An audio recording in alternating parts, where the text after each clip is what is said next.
Greetings, Zimbabwe, Africa, and the world. Welcome to In Conversation with Trevor, brought to you by Titan Law. I go beyond the headlines and beyond the sensational. Today, I'm in conversation with Petina Gappah, Zimbabwe's celebrated and award-winning author, who is also an international trade lawyer.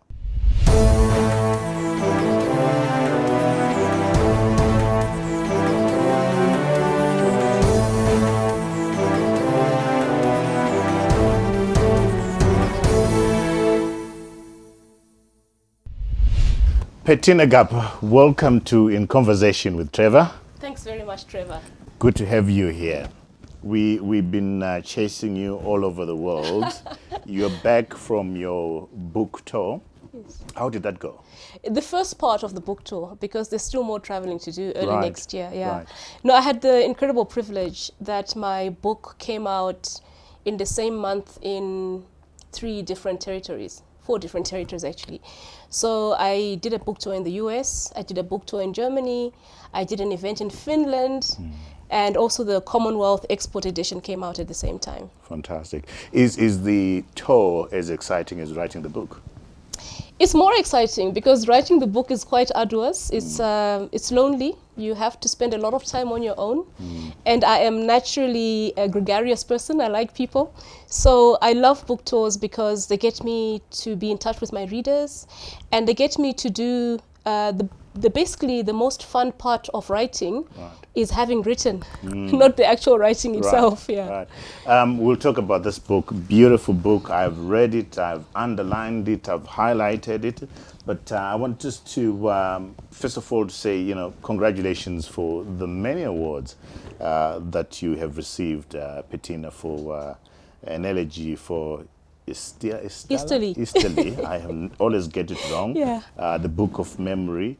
Tell me what these awards mean to you and which one stands out for you. Actually, the awards don't mean that much because writing for me is not about winning awards. In fact, I have recently edited my bio so that it doesn't mention award-winning writer, because I think it's a false illusion to always be chasing awards, because the reward is the work itself.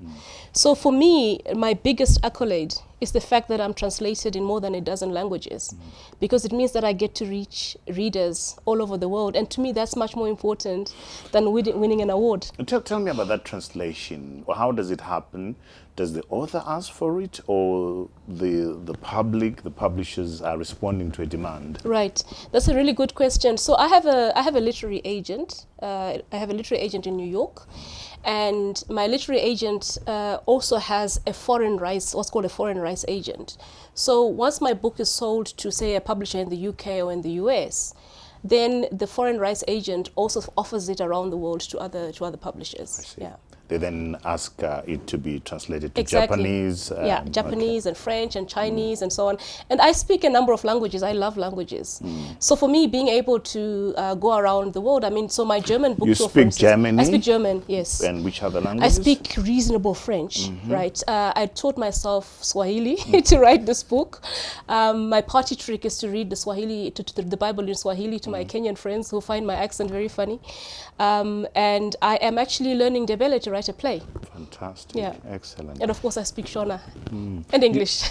You started your life in Kitwe, Zambia, where you were born. Tell me about that.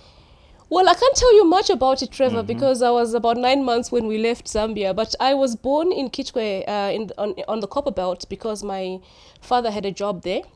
This was in the days of Rhodesia. I was born in 1971. So I spent the first 9 months or so of my life in Zambia, and then we moved back to Rhodesia when my father was offered another job for Barclays Bank, which then became his lifelong employer. Yeah. And you went to stay in Glenora and then moved on to Cotswold Hills. Yeah. And you say that this move would prove to be the most transformative of my life. Explain that to us. Actually, before the move to Glenora, I lived with my grandmother, Kwagutu, right, in the rural areas, and that's where I burnt my foot. For how long? Were you in the rural I area? think I was there for about 3-4 years, Okay. right, and then we moved to the township, and then from the township, Glenora, I started school at Chembira Primary School. And then in 1979, when Rhodesia became Zimbabwe Rhodesia, we moved to Glenora number 6, which is now called Kundai Primary School. And then the following year, I moved to the suburbs. Our family moved to the suburbs, and I moved to Alfred Byard School. So I say it's really the formative experience of my life, because that move from living in a township to living in the suburb opened up so many possibilities. When I look back, it was actually a very basic life. You know, we lived in Maple Rain. It wasn't anything fancy. But just that small move, just those 20 minutes from Glenora to Maple Rain really changed my life. What do you mean? How? The most important change was books. Okay. Having access to a library. That was really the transformative event in my life, being part of a library, having the world of books open to me, having the world opened to me through books. Until I went to Alfred Byard, I think I had read maybe 6 books apart from the textbooks, 2 of which had been sent to me from England by my cousin Budi Devi. He asked me when he went to England to study, what would you like me to send you? And I think he thought I would say clothes or toys, but I said, please send me some books. So he sent me, I'll never forget that parcel. He sent me a parcel of 2 books, The Elves and the Shoemaker and The Princess and the Pea. And it was addressed to Miss Petina Gappah, flat 6676, Glenora B, Salisbury, Rhodesia. And I still remember the stamps with the Queen's face on them. It was really quite, to me, the most wonderful gift that anyone could have sent me. And I read those books over and over and over and over again until of course, I knew them by heart. So moving to Maple Rain and joining the Queen Victoria Library really opened up my life and my imagination in a way that is almost indescribable. So Budi Devi was influential. Was mom and dad influential in making you read books or getting you to have an interest in reading books at all? Actually, my mom taught me to write my name, because I went to school first in, now I'm giving away my age here, but I first went to school in 1977. And you know that trick that you had to do to touch your your arm with your, touch your ear with this arm. I couldn't do it, so they said I was too young, so they sent me back. But I was bored. So my mom basically taught me to write at home. And then the following year, I went into grade 1 in 1978. And so my parents were very influential in that respect. And my dad also says that, when I was a baby, he used to bring me his newspaper because I had no toys. So he used to bring me his daily newspaper, and I used to play with it and, rustle the papers and have lots of fun. And he said at a book party the other year, that's how I knew she was going to be a writer. And you have, 2 very interesting episodes here, where one day you read 6 books, and you say, by the time I was done, I felt word drunk and I was feeling a little bit ill. I was feeling quite queasy, because when you read 6 books one after the other. 6 books in one morning. Yeah, I read very quickly. I can do speed reading. It's this sort of thing where you read one sentence, half a sentence with one eye, and the rest. So I read like this. I don't read like this. Wow. So I read very quickly. This year alone, I think I've read more than, 150 books or so. Yeah, so I read very quickly. But yeah, that was, for me, a very special day, because I read all these books one after the other. And then shortly after that, I almost got run over by a car. Because you were reading and walking? Yes, I used to read and walk. In fact, I still do it, which I really shouldn't. And kids, don't try this at home. So I was reading and walking from school, and I almost got run over by a car. So the punishment was a very cruel one, very cruel and unusual punishment. I was banned from the library. Perhaps the only person that I've ever known in life who's been banned from the library. How did that feel? It was terrible. It was really agonizing. So I used to ask for library books from my friends who were not banned. And then I also used to go to the second-hand shop at the Maple Rain shops. And there was this little white old lady who ran a little bookstore. So I used to almost steal books, because I would go there and I would read 5 chapters. Then I'd go home again, and then I would come back and read the rest. And that's how I finished the book, just by reading it very quickly in the bookshop.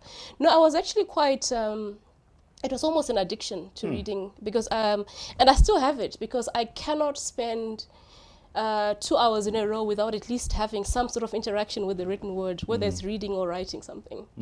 So a lot of people out there know that I'm dyslexic, that I have problems with reading. Yeah. I started reading quite late in life, but when I did, I can't stay without a book. I'm reading 3 books at any time. But I'm curious about the dyslexia. Did you have a diagnosis as a child, or is it something you discovered later? I discovered later on in life. Right. And then started trying to get help and understanding exactly what was the problem with me. I have problems with comprehension, I have problems with spelling and that kind of stuff. So your story, listening to you and your love of books and reading so many books and reading so quickly, I admire you so much. What advice do you have for parents with kids like me, with the kind of challenge that I have? The princess. And the princess and parents who are trying to make their children love to read. Yeah, I'm actually very lucky. I think you know I have a son, Kushinga, who's now 15, turning 16 in January. I'm very lucky because he really had no choice but to become a reader. And how I started is maybe how I can advise parents to do it, which is you start off, you know, basically in the womb. You're reading to your child in the womb as a baby, as a toddler, and even as a teenager. So instead of giving books to your daughter and saying, you get on with it, why not read with her? That's one way to make it fun, make it an interactive process. So you read a book together, and then you talk about it, you know, as you're eating or as you're driving, and you make it really a fun and interactive experience for everyone. And you actually start and move a book club, you know. That's how to start. Interesting. Yeah. Then let's move on to the Queen Victoria Memorial Library. And you say I joined the library and it changed my life. Explain that to us. It really did. One, because I suddenly had access to books. I mean, I read every single book in the children's library at Maybarain branch of the Queen Victoria Memorial.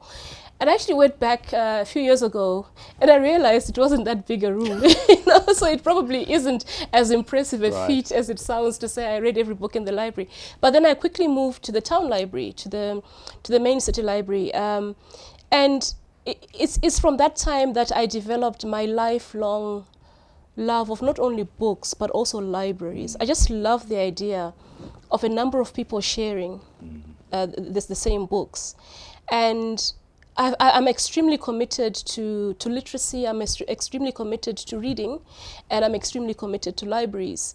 So yeah, I would say that the Queen Victoria Memorial Library is actually, for instance, is where I learned about David Livingstone through a Ladybird book called David Livingstone, Weaver Boy. I read it when I was 11. Your love for books and libraries has resulted in you having a children's library named after you, Petina Gappah Children's Library at the Harare City Library. That's a big project for you. You've spent time and resources mobilizing friends to help with that. Do you mind talking to us about that? Yeah, so I came back to Zim during the GNU in 2011 because I thought I could make a contribution. The government had changed or looked promising in terms of change, so I thought, well, maybe this is my time to come back. So I took a leave of absence from my job. It was initially a 2-year leave of absence, which became 3 years, thanks mainly to the library. So I looked for different things that I could do, and at that time I didn't really want to work in government, but I wanted to help in a supportive capacity.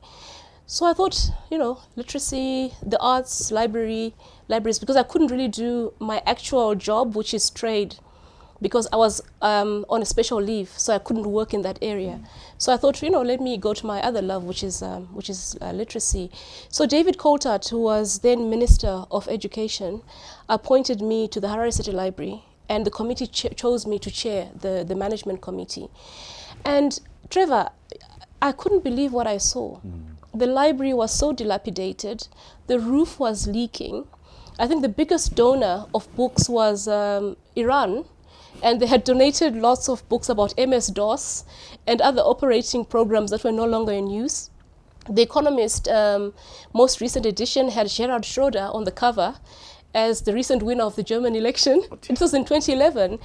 And it was just in a terrible state, and I couldn't recognize this as my childhood library. So I thought to myself, I'm going to do something about it. So over the space of about 2-3 years, working with a really committed group of people, Roger Stringer, Penny Stone and Richard Beatty, the architects, we basically raised about $1 million from the Swedes.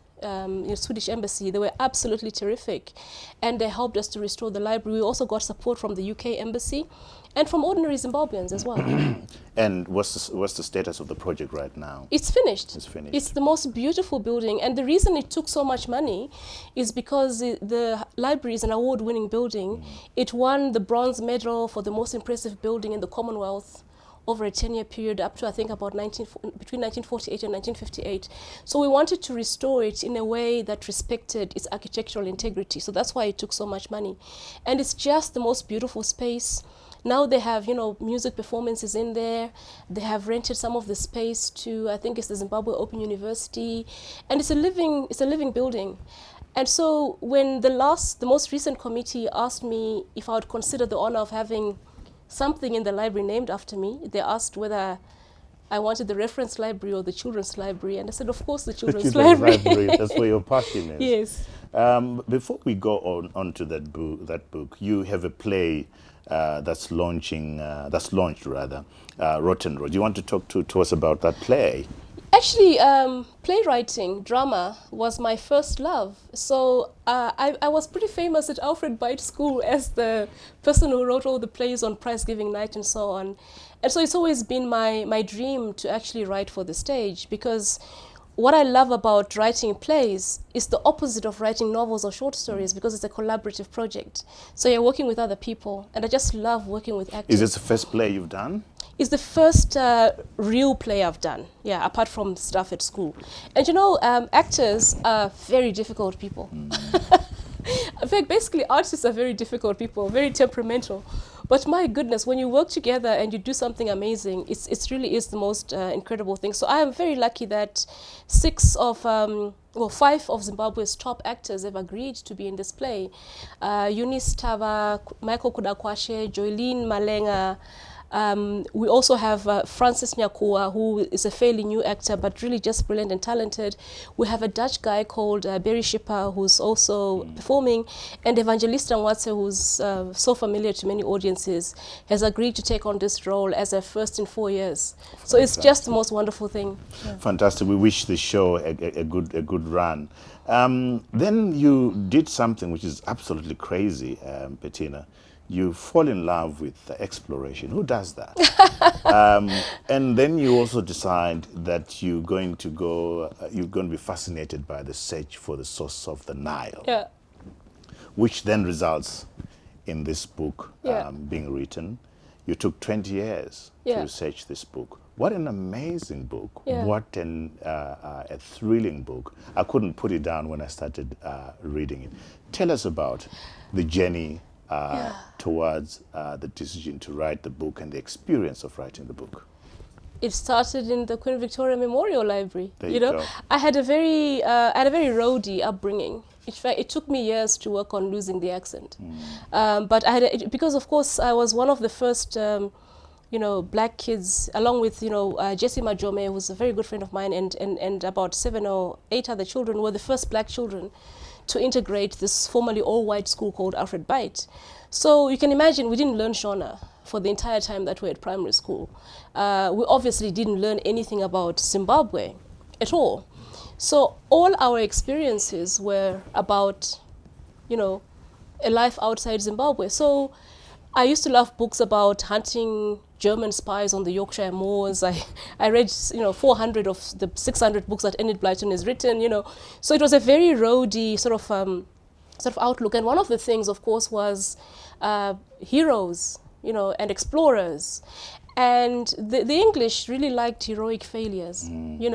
If you're a successful explorer, you are not nearly as heroic as a failed explorer.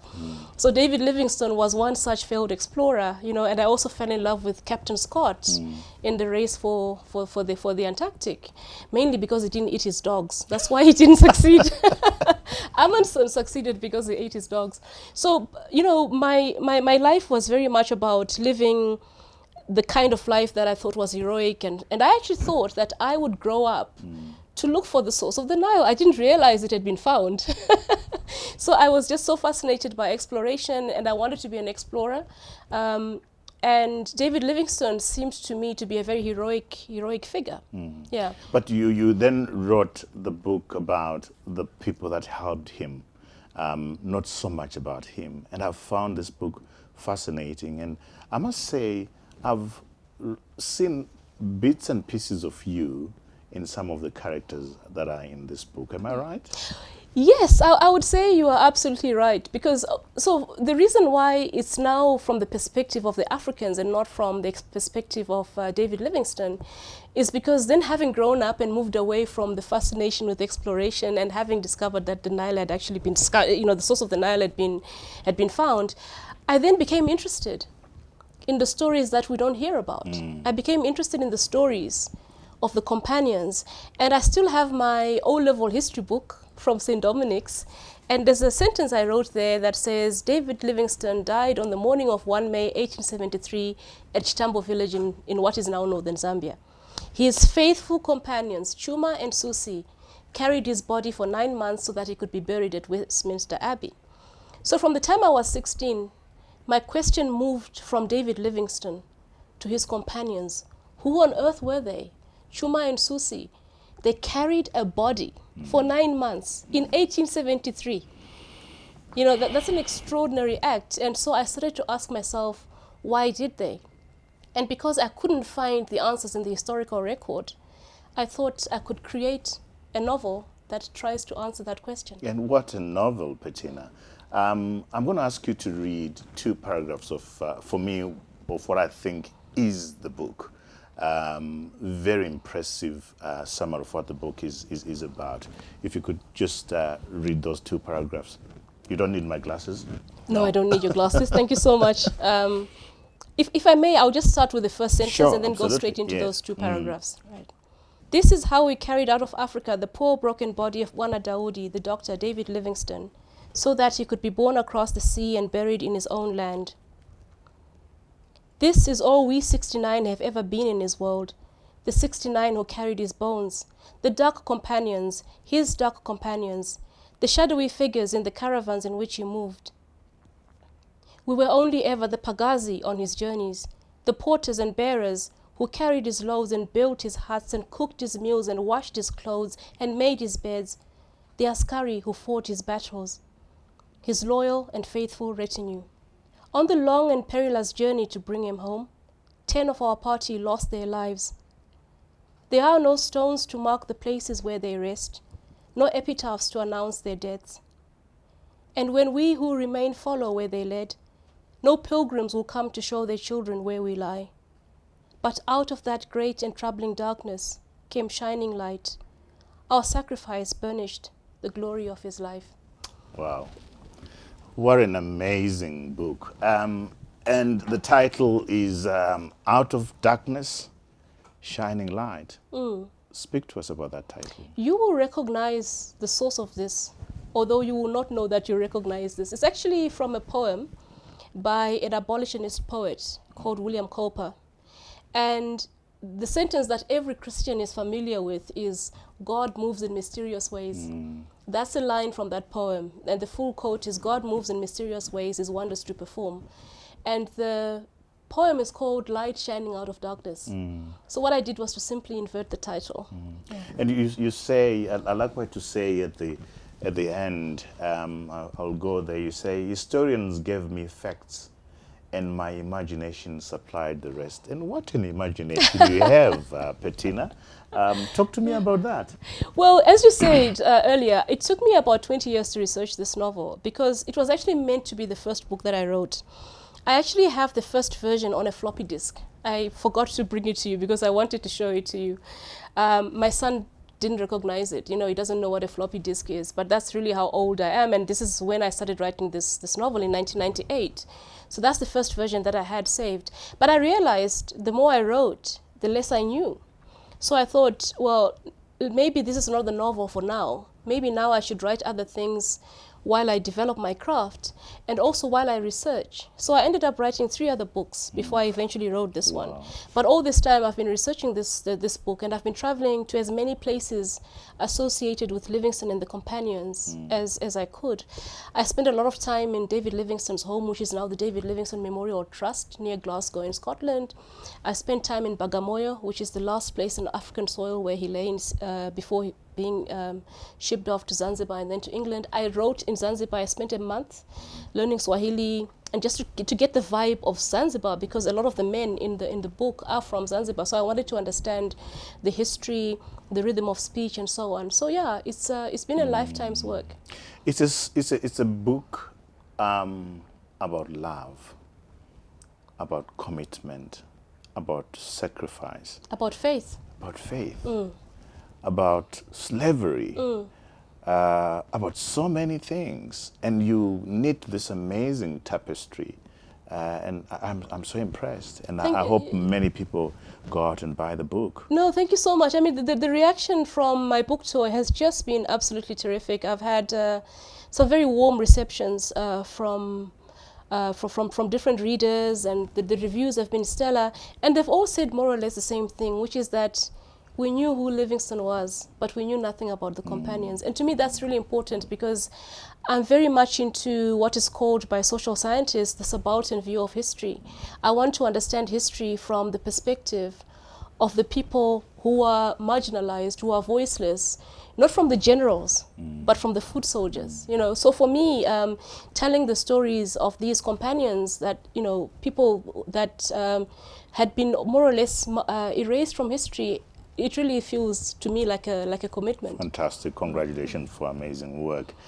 You have made Zimbabwe proud, working at the WTO 2007 to 2018, doing amazing work there. And I always wonder, what is it like to work in a functioning institution, in a functioning society, when home doesn't look that great? Yeah, actually, that's actually one biographical fact that a lot of people get wrong. I worked in Geneva from 1999 actually to 2015, but I didn't work for the WTO the whole time. I worked for the WTO for the first 3 years, and then for the rest of the time I worked for an organization called the Advisory Center on WTO Law, which supports more than 70 developing countries from Latin America, from the Caribbean, from Africa and Asia in their trade policy work. So it was a wonderful opportunity to develop my competence as a trade lawyer, which is, you know, one of the biggest passions of my life. But, you know, you ask a very important question. It's a sense, I think, that many diaspora and Zimbabweans feel. I call it the state of permanent heartbreak, right? I felt that my heart was always aching, because I was working, as you say, in these functional organizations, you know, where every day is predictable. And back home, Zimbabwe wasn't functional in any meaningful way. And if you are privileged enough to have enjoyed the kind of education I did, to have the kind of experience that I did, you naturally turn to ask yourself the question, what can I do? What can I do about my own dysfunctioning country? Is that what then led you to accept the appointment in December 2017 to July 2018 to be the external consultant advisor on trade and investment law and policy in the office of the President and Cabinet?